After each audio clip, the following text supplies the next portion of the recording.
보내었더라. 아멘. 삶의 어려움 가운데 우리가 선택하는 자리가 때로는 하나님으로부터 피하는 자리, 말씀으로부터 옮겨나는 자리가 참 많습니다.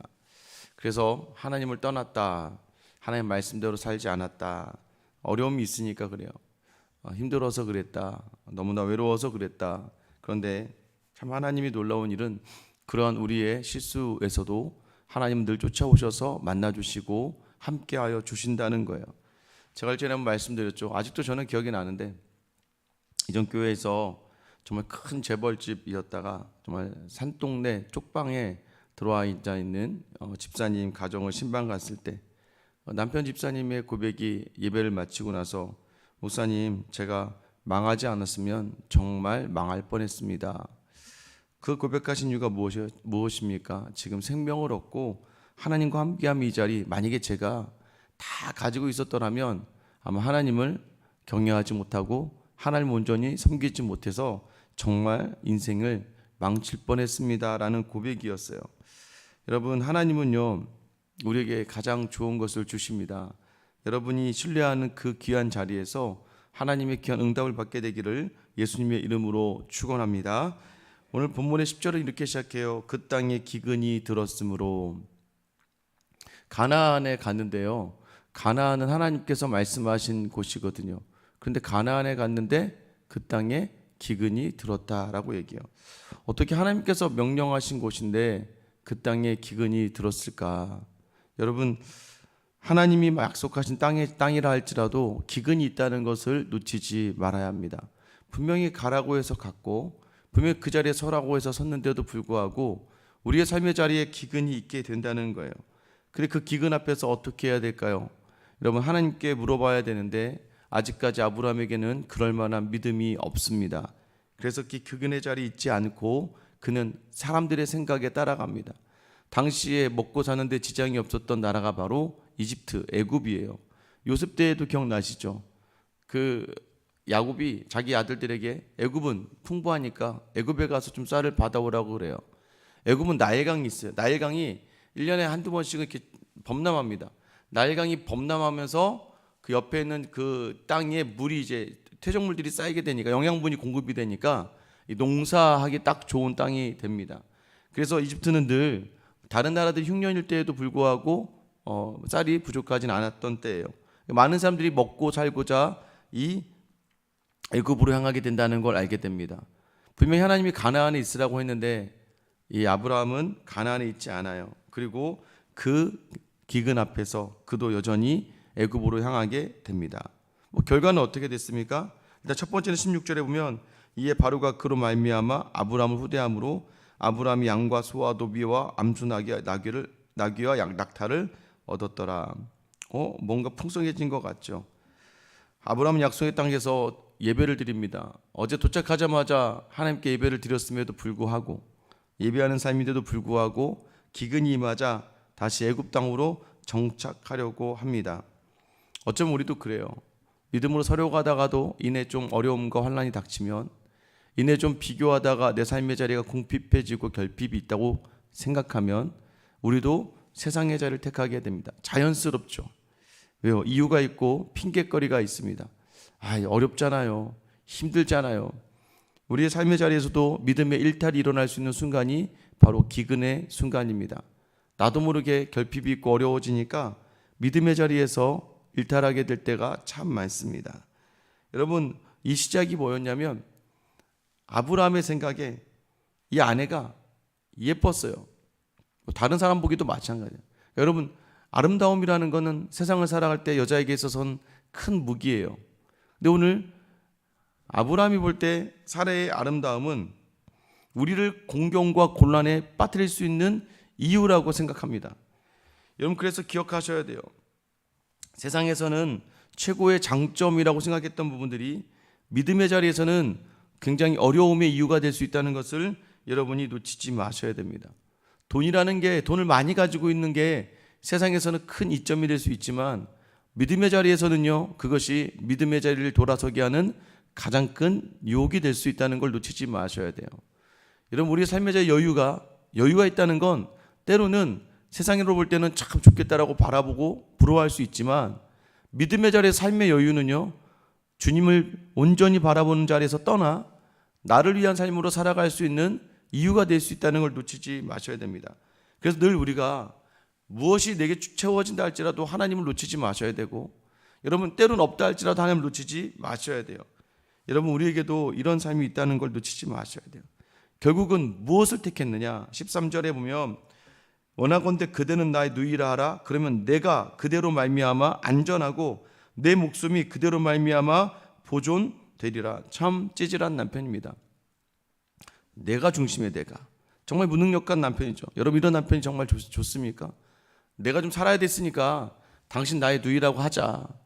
애굽 사람들이 당신을 어떻게 할 수 있으니까, 왜요? 그 당시에는요, 이렇게 아내를 죽이거나 아내가 있으면 아내를 죽이면, 남편을 죽이면 그 아내뿐만 아니라 그 남편의 재산까지도 다 취하는 어떤 그러한 형태의 그런 압수 또 몰수하는 그런 분위기가 좀 있었거든요. 그러니까 누이라고 하면 오히려 나에게 잘 보이려고 할 거니까 내 누이를 취하게 해서, 또는 내 누이라고 하면 나를 함부로 죽이지는 않을 거니까 라는 생각을 잠깐 아브라함이 한 거예요.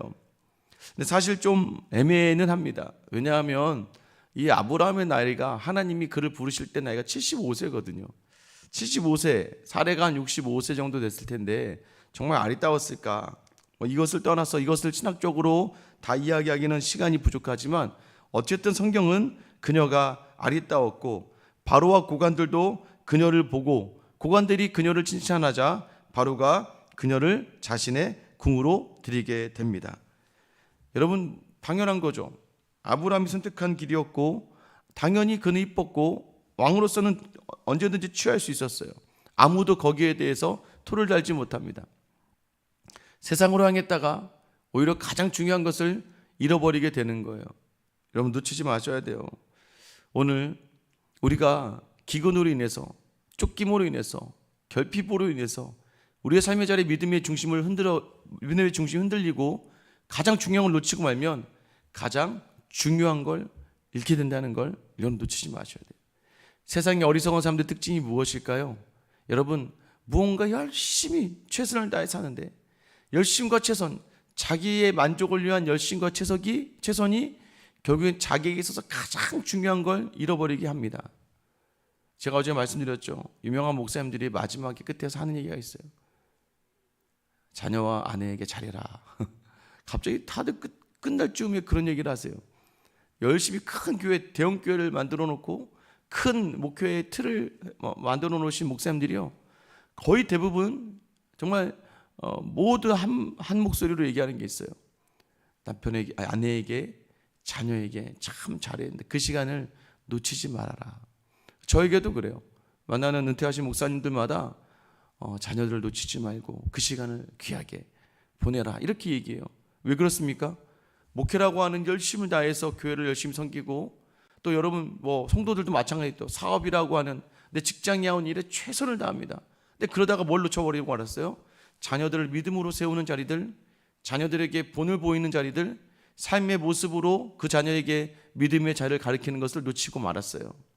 여러분 그러니까 나중에 가서 보니까 정말 중요한 걸 놓쳤다는 것을 그들이 생각하게 됩니다. 오늘 이 시간 여러분 우리가 기근이라 할지라도 하나님의 자리를 견디고 버틸 수 있게 되기를 예수님의 이름으로 축원합니다. 그 자리를 주님과 함께 가는 거예요. 광야의 고난이요, 이스라엘 백성에게는 참 힘들고 처참한 기억이지만 그들이 하나님과 함께함으로 말미암아 그들은 하나님의 말씀에 순종하는 법을 배우게 됩니다. 제가 말씀드렸잖아요. 훈련이 있어야 온전한 순종이 있어요. 이 시간 통해서 하나님과 함께 나아가는 자리, 만나를 주시는 분도 하나님이시구나. 불기둥과 구름기둥도 하나님이 함께 하시는구나. 마른 땅에 물을 내게 하시는 분도 하나님이시구나. 물을 가르게 하시는 분도 하나님이시구나. 철저하게 하나님 앞에 훈련되니까 여러분 요단강을 건너서 가나안에 들어간 이후부터는 하나님의 말씀에 토를 달지 않아요. 그 말씀에 온전히 순종해요. 그럼 하나님의 기적을 보게 된다는 거예요.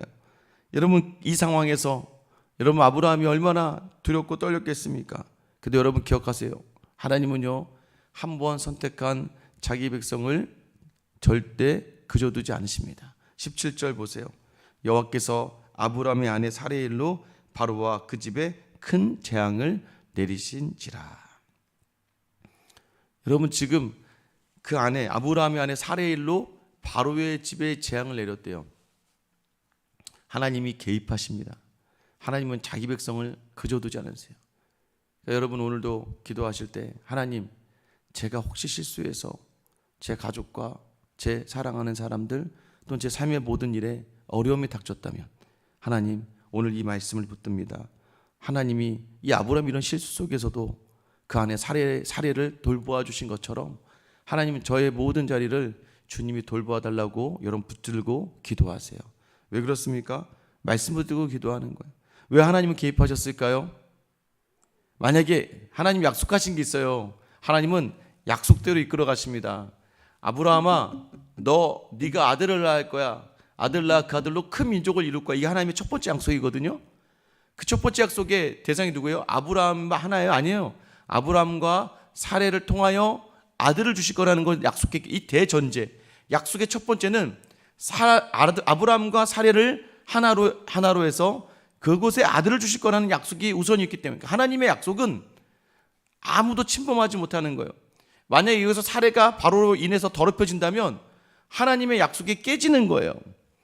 그리고 또 하나는 뭐예요? 하나님이 약속하신 게 있어요. 아브라함에게 너를 축복하는 자를 내가 축복하고 너를 저주하는 자를 내가 저주할 것이다.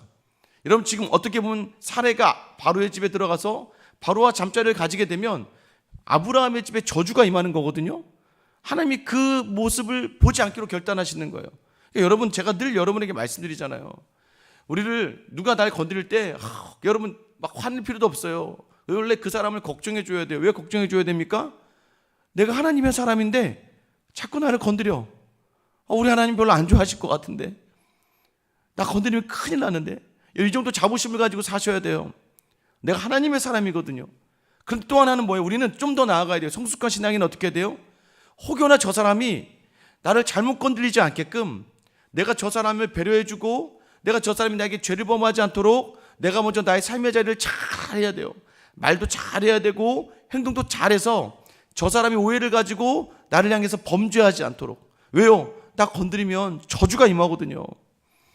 여러분, 이 정도 자부심과 이 정도 넓은 마음을 가지고 하지 않으면 안 되는 거예요. 여러분, 오늘 아브라함의 집에 사라가 위험에 처하자 하나님은 개입하셔서 바로 그 당시 신이라고 불리던 이 이집트의 파라오에게 큰 재앙을 내렸는데 어느 정도 큰 재앙인지 몰라요. 그런데 바로도 알아요. 이게 이 여인 때문이라는 걸.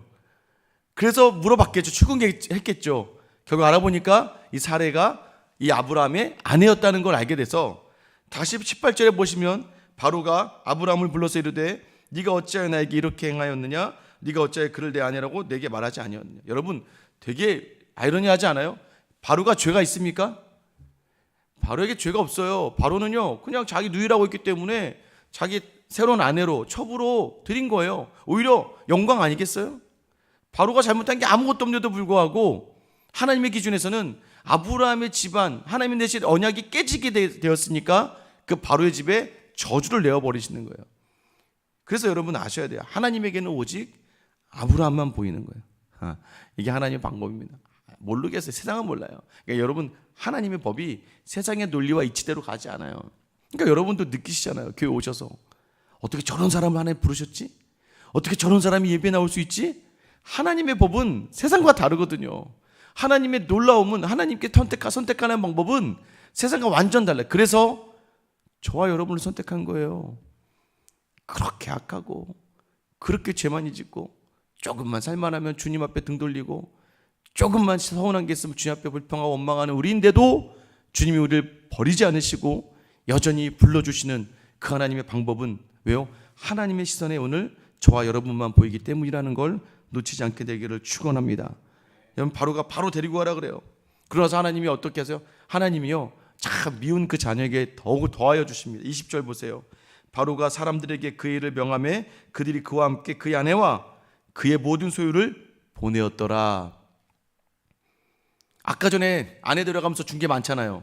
근데 이번에 또 모든 소유래요. 엄청나게 많은 양의 재물을, 왜요? 그 저주로부터 벗어나기 위해서 아브라함에게 바로가 엄청나게 많은 것들을 주었대요. 여러분, 결국 기근 속에서도 하나님은 일하시고 기근 속에서도 하나님이 채워주신다는 거예요. 여러분 믿으십니까? 여러분 하나님을 놓치지 않게 되기를 축원합니다. 저는 세상은 잘 모르겠어요. 그러나 말씀은 우리에게 반드시 이야기하시는 거예요. 기근이 있어? 괜찮아. 내가 너의 하나님이야. 내가 너를 채워줄 거야. 여러분 왜 이 일이 일어났을까요? 400년 후에 아브라함의 자녀나 후손들이 이 땅에 들어와서 400년 후에 종으로 있다가 나가야 되거든요. 나가야 될 때 하나님이 하나의 샘플을 보여주시는 거예요. 여러분 우리는요 이래요. 예전에 누가 그랬대. 그랬대? 그럼 할 수 있어요. 근데 예전에 아무 일도 없는 걸 막 하려고 하면 힘들어요.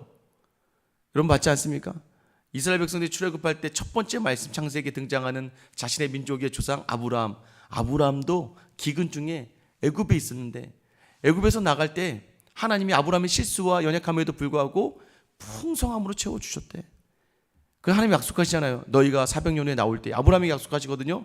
그 민족을 내가 크게 하고 큰 많은 재물을 가지고 나오게 하겠다. 결국 여러분 장자를 죽이면서 애굽 사람들이 두려워서 자기의 재물을 다 이스라엘 백성들에게 주면서 제발 나가라. 그래서 이스라엘 백성이 나올 때에 수없이 큰 재물을 가지고 나오게 되는 모습이 그 상징의 모습을 오늘 아브라함을 통해서 보여주시는 거예요. 모두가 신으로 여기던 바로를 단박에 아무것도 아닌 자로 저주할 수 있는 분이 하나님이시고 그 저주의 이유가 바로 우리 때문이라는 거예요. 오늘 삶의 기근으로 말미암아 여러분 지치고 고뇌도 여러분 조금만 버티고 견디면 알게 될 겁니다. 무엇입니까? 하나님은 우리와 함께 하시고 반드시 채워주신다. 또 기근 가운데 실수했어도 괜찮아요. 오늘 이 말씀 붙들고 기도하시는 거예요. 그리고 오늘 이 약속의 말씀을 붙들고 여러분을 반드시 생명으로 인도하시고 작정하신 하나님의 약속의 말씀이에요. 내가 실수를 해서 내 실수가 기근 때문에 일어난다 할지라도 하나님은 나와 함께 하신다. 그렇다면 어떻게 합니까? 기근 가운데 더 주님을 붙들면 주님은 더 큰 은혜로 여러분과 함께 하여 주실 줄 믿으시기를 축원합니다. 오늘도 삶의 기근 앞에서 주님을 확신하며 주님께 나아가는 저 여러분의 하루가 되기를 예수님의 이름으로 축원합니다. 기도하겠습니다. 사랑의 하나님, 약속의 장소에 다다른 아브라함이 볼 때 그 땅에 바로 기근이 임합니다. 예배도 드렸고 이 땅을 하나님 보내셨다고 확신했지만 삶의 기근 앞에서 등 돌려 애굽으로 향하는 아브라함의 모습은 어쩌면 우리의 삶의 자리에서 힘들고 어려운 순간에 세상의 변명과 핑계와 이유를 대며 주님 앞에 등 돌렸던 나의 모습을 생각나게 합니다. 그런 그 아브라함에게 다가가셔서 다시 부르시어 그의 삶의 모든 자리에 연약함을 채우시고 바로로부터 구해내시며 더욱더 풍성함으로 인도하여 주시는 오늘의 말씀을 우리가 붙들고 기도하며 나아가오니 아버지 하나님, 삶의 기근이 있고 어려움이 있고 두려움이 있습니다. 오늘 아브라함에게 주신 은혜를 내게도 내리어 주시옵소서. 하나님을 온전히 붙들고 그 하나님으로 말미암아 오늘 삶의 자리를 주님이 함께 하신다. 반드시 함께 하신다. 반드시 풍성함으로 부어주신다. 다시 실수하지 않고 주님만 붙들고 주님과 동행하며 늘 풍성함을 누리는 저 우리 모든 성도들의 하루가 되게 하여 주시옵소서. 이 모든 자리 이루실 예수 그리스도 이름 받들어 기도드립니다.